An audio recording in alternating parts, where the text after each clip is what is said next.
বাঙালিরাই বাংলাদেশ আদিবাসী। আমরা নিজেরাও বৈষম্যের শিকার। চট্টগ্রামে যারা আদিবাসী বলে দাবি করতে চায় তারা প্রকৃতপক্ষে আদিবাসী নয়।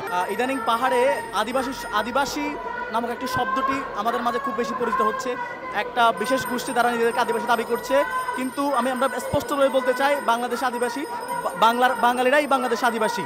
এবং কি যারা আদিবাসী দাবি করছে তারা হয়তো কয়েকশো বছর আগে পার্বত্য চট্টগ্রামে এসে অন্য মায়ানমার আরাকান থেকে তারা বিতাড়িত হয়ে এই অঞ্চলে এসেছে, কিন্তু পার্বত্য চট্টগ্রামে যারা বসবাস করে বাঙালিরা এখানে হাজার বছরের ধরে বসবাস করতেছে। সেই মুঘল সম্রাটের আগে থেকে তারা এখানে বসবাস করছে।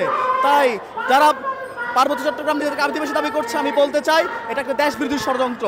এবং এই ষড়যন্ত্রের পিছনে হলো জাতিসংঘের ILO কনভেনশন 169 এবং 170। যদি 169 এবং 170 বাস্তবায়ন হয়, এই পার্বত্য চট্টগ্রামকে স্বায়ত্ত শাসন এবং কি পরবর্তীতে স্বাধীনতার পর্যায়ে পর্যন্ত চলে যেতে হবে। তাই আমি বলতে চাই পার্বত্য চট্টগ্রামে যারা আদিবাসী বলে দাবি করতে চায় তারা প্রকৃতপক্ষে আদিবাসী নয়, এবং তাদেরকে যদি রাষ্ট্রীয় স্বীকৃতি দেওয়ার কোনো মানেই হয় না। যদি রাষ্ট্রীয় স্বীকৃতি হয় তাহলে বাংলাদেশের আদিবাসী শুধুমাত্র একমাত্র বাঙালিরাই।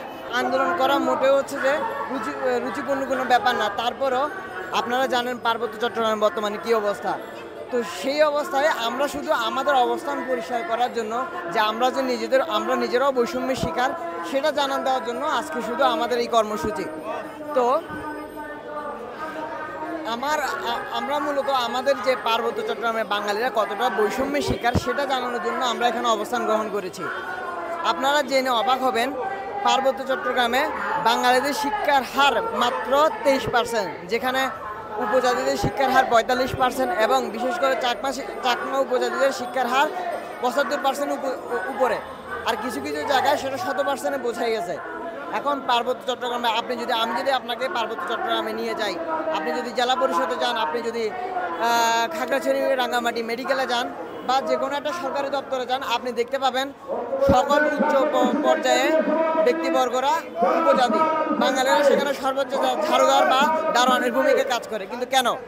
আজকে যখন একই কলেজ থেকে পড়াশোনা করে আমি এবং আমার উপজাতি বন্ধু যখন অ্যাডমিশন পরীক্ষা দিতে যাই, তখন দেখা যায় যে বাংলাদেশের সকল ইউনিভার্সিটিতে ওদের একটা কোটা সুবিধা আছে।